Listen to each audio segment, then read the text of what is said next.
Good morning, friends, and welcome back to our ongoing series on the encounters of Jesus. Today's story is out of my favorite book of the Bible. It's the Gospel of John. And it's the story of Jesus' encounter with a man who was born blind. That story was just read for you. And if you are watching this video in the future and you missed the reading that just happened live, you should pause the video and read the first 41 verses of John chapter 9. John chapter 9. Well, I love this story because it's not only profound and challenging, it's also darkly humorous. This is an interesting story because it relates to why bad things happen in the world and whose fault they are. And it's a challenging story because Jesus answers those questions in his typical surprising way. And it is challenging also because this is a story about something we don't like talking about very much. What is sin and what separates us from God? And that is the bit I'm going to focus on this morning. Now, you need to understand that, like a good movie, the book of John has a climax, and that climax is right at the center of the book. And it's the story of Jesus raising his friend Lazarus from the dead in chapter 11. Now, in the book of John, the story of Lazarus is the punchline for everything John is building up to in this short book, which culminates in the words that Jesus says right before the story of Lazarus. He says, "I and the Father are one," in chapter 10. Now, our story this morning about the man born blind is the one right before the climactic event of the raising of Lazarus.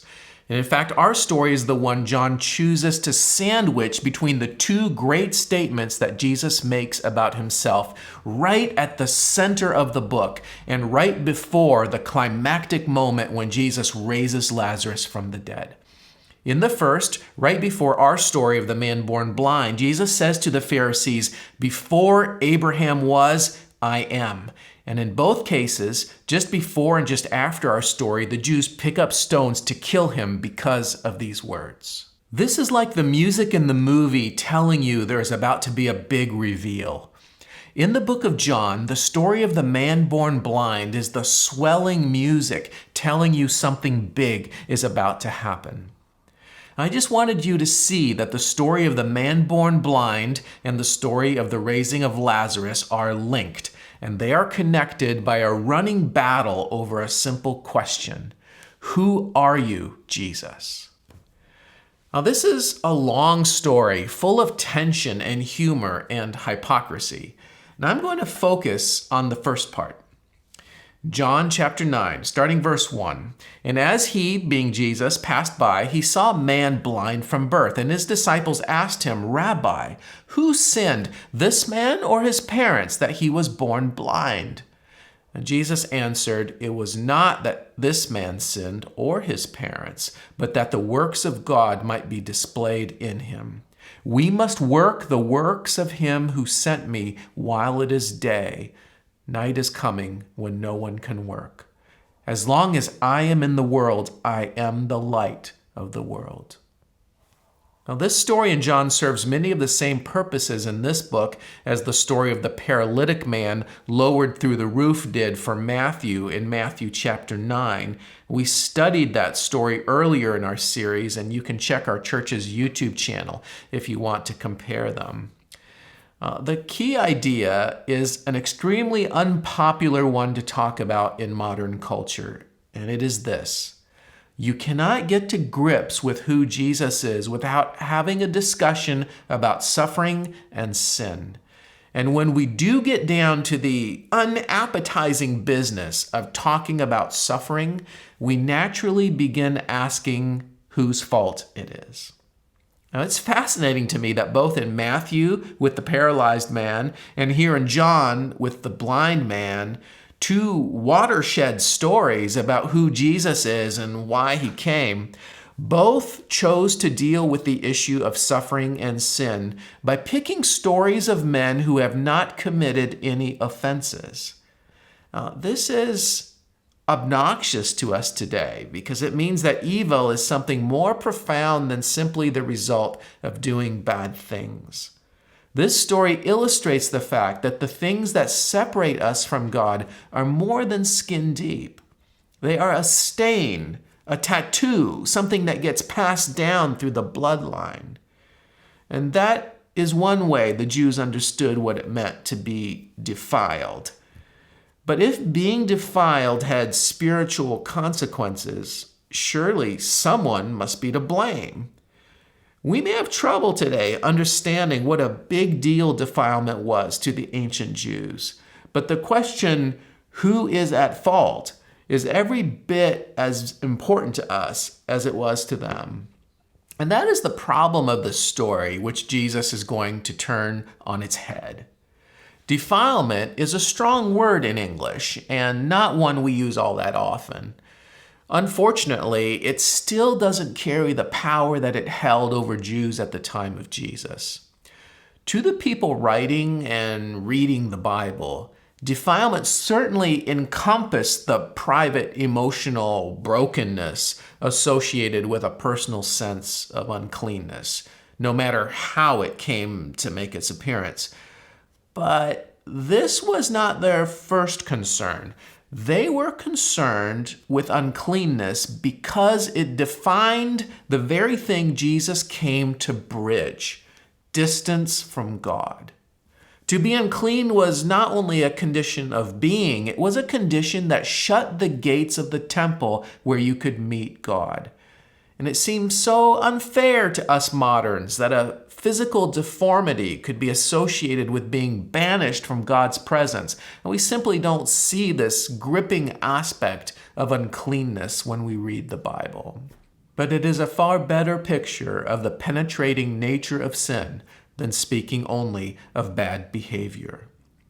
Jesus strongly criticized the Pharisees for only caring about the outer appearance of righteousness, but we are not so unlike them.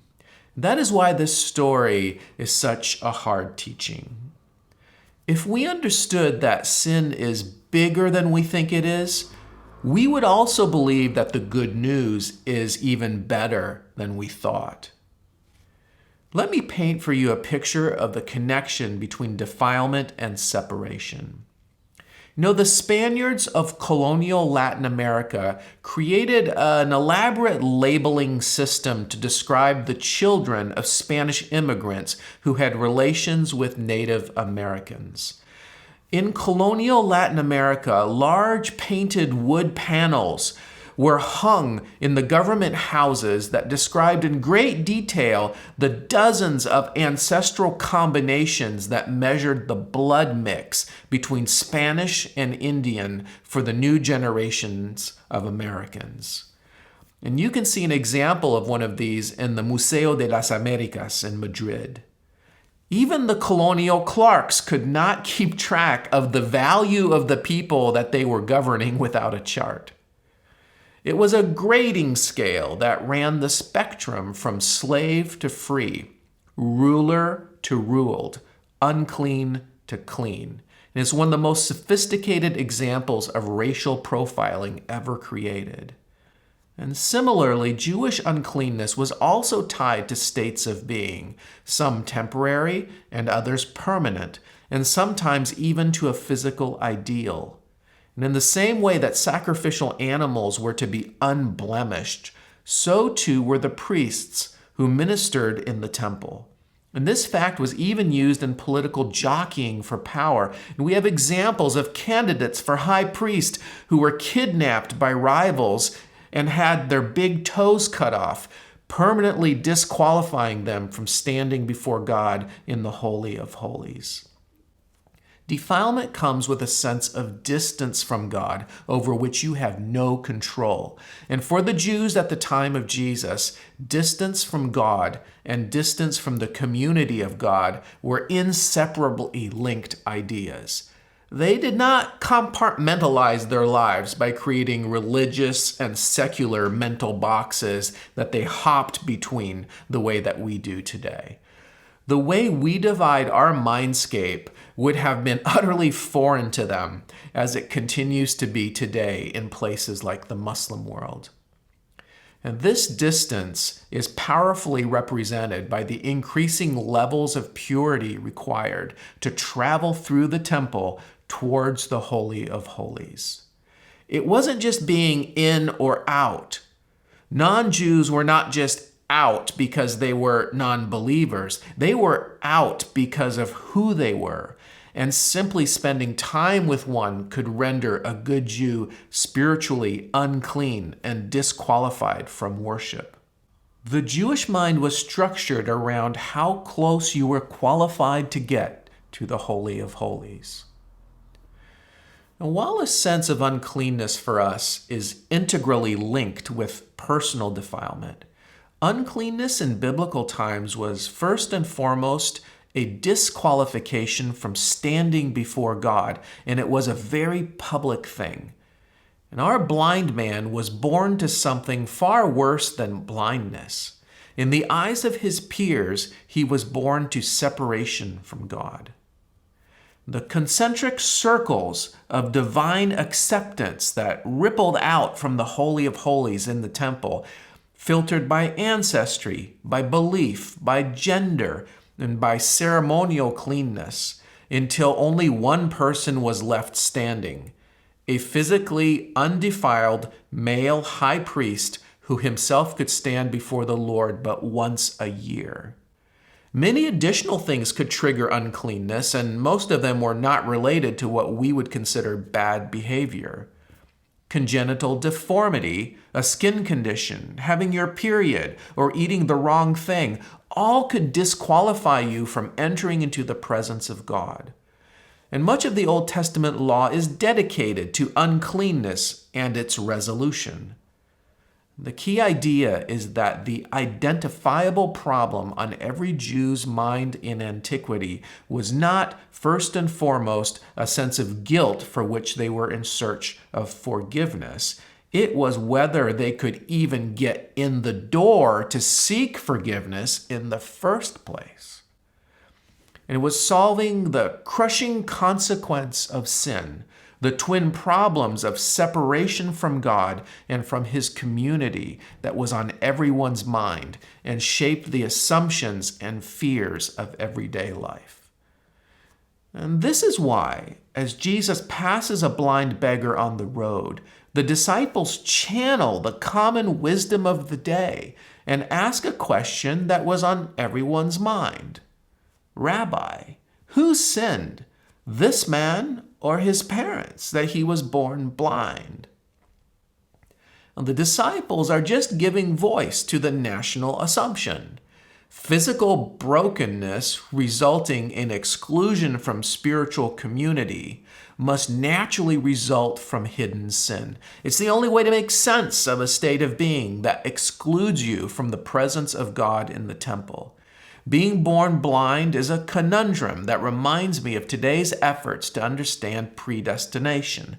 And the disciples have a philosophical question. Well, whose fault is it? That of the parents, or mysteriously of the child? The disciples could not see outside the theological tools that their culture had handed to them. And bound within its rules, the question was unanswerable. In fact, it formed part of the skeleton of assumptions that created a heavy burden on people, a burden for which Jesus felt deep compassion. The blame had to fall on someone, if only to protect the goodness of God. I grew up surrounded by beggars in a Muslim culture that associates physical brokenness with spiritual defilement. If you are lame and cannot bow, you can still pray, but not in the proper way. If you are sick and cannot fast during the month of Ramadan, you must make it up at some other, less spiritually auspicious time. If you are chronically ill and can never fast, you can never fulfill one of the pillars undergirding God's acceptance and can only hope for the best. Physical brokenness and spiritual aptitude are linked in a way we just simply can't wrap our minds around in North America or in Western Europe. We recoil at the notion that your body can make you a second-class spiritual citizen. But this is as common an idea today as it was at the time of Jesus around the world. I grew up surrounded by this idea that disabled children are a blot on the family name, and are best kept out of sight. They are a visible expression of God's disapproval. They are a source of public embarrassment. It's cause and effect. And perhaps it's necessary to drink at this cultural well in your formative years to appreciate how rattling Jesus' answer to this burning question is. It was not that this man sinned or his parents, but that the works of God might be displayed in him. We must work the works of him who sent me while it is day. Night is coming when no one can work. As long as I am in the world, I am the light of the world. And all the reports of Jesus' encounters with people have this visceral quality to them that grabs us by the heart because he addresses who we are, where we are. And this one strikes me because it's one of the passages where Jesus explicitly describes his work and the work that he intends his disciples to carry out after him. What is so remarkable to me is how differently Jesus describes his motivations for ministry than we might today. In John 9, the disciples have just given Jesus a golden opportunity to discuss sin and its solution. And here, my curiosity as a modern Christian reader is the same as that of the disciples. We are both interested in the chain of cause and effect. On one hand, I would love for Jesus to give me some insight into why there is evil in the world, while the disciples reflect the harshness of their religious system and are only interested in determining who is at fault. Now, different worldviews with the same basic needs here. We are more interested in understanding cause rather than addressing condition. Instead, Jesus surprises and shocks us out of our logical systems. He both challenges the box of assumptions, which he knows formed the basis for his disciples' question, and simultaneously, he disappoints all future philosophers by missing a golden opportunity to put to rest questions of responsibility for evil that we've been discussing since the days of Job, for which I think this story could serve as a New Testament parallel in a way. The disciples are perfect stand-ins for Job's unhelpful friends. Now, the surprise is not simply that Jesus takes sin off the table as the cause for the beggar's illness. This utterly rocked the conventionally accepted understanding of cause and effect of the day. It still challenges our modern need to have a simple cause-effect explanation for things that happen to us. What I find surprising, even dissonant to my modern ear, is that Jesus and the author, the Apostle John, uses a no-fault meeting with a broken man as a platform for launching into a teaching about why he is here at all. And it seems strange to me that Jesus sees an encounter where personal sin is not the issue as a teachable moment to discuss the meaning of his work and his expectations for the future work of his disciples. After all, we are in the climactic chapters of the book of John. We are talking about sin and evil. And unlike the story of Jesus and the paralytic, there isn't a word about forgiveness. In fact, the judgment that Jesus pronounces in verse 39 is on the teachers of the law who thought that they were the spiritually clean ones. In this story, those who think that they can see are in the dark. And to the blind, Jesus says he is the light of the world.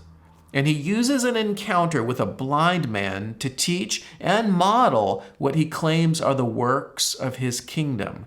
He doesn't stop at healing the man. Now, this is the only story I can think of where Jesus actually goes and searches for a man he has healed in order to offer something beyond physical relief.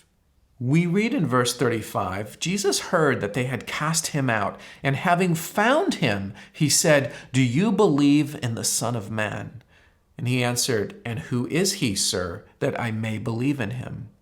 And Jesus answered him, "You have seen him, and it is he who is speaking to you." He said, "Lord, I believe," and he worshiped him. Now, the text is ironic. His parents lived in fear of being thrown out of the Jewish community. He has been healed, but the worst thing spiritually that could have happened has happened. The Jewish leaders have excommunicated him from the community of God. And now God himself is running after him for one reason: to offer himself. A few years ago, I sat in an outdoor food court in Thailand. And Thai wisdom sayings had been translated into kind of wobbly English, probably by St. Google, and hung on tree trunks around the open space. And one caught my eye. It read, "The one who overcomes the defilement is the real winner." It was a really profound statement on the human condition, I thought. And I wished I could have capitalized the word "one" and announced the message of the only one in human history to have achieved this, and then turned around and offered it without money and without cost. The Beggar Born Blind is a story about purity and restoration, and it's a story about washing and being made fit to enter the presence of God. But the story of God's cleansing work is never complete without the great punchline of the gospel. Who are you, Jesus? And the answer, before Abraham, I was. Who are you, Jesus? The Father and I are one. Christianity is so simple. Be cleansed, believe, worship. And I want to extend to you the same invitation that Jesus extends to the man born blind. Is Jesus showing himself to you? Is he standing in front of you and saying, "Do you believe that I and God are one and the same? Do you now understand that I am not interested in healing people who are polishing up their act, but that I am attracted to helplessness? Are you willing to surrender to the fact that the spot you've been scrubbing is actually an indelible stain that runs through you, and that only in me will you ever be white?" If so, I invite you to pray these words with me. Jesus, I accept you as my King and as my God. I give up all my efforts to make myself clean, and I look to you and you alone to cleanse me and invite me into the presence of God. I lay my citizenship in this world at your feet and ask for citizenship in your kingdom. Teach me your ways. Amen.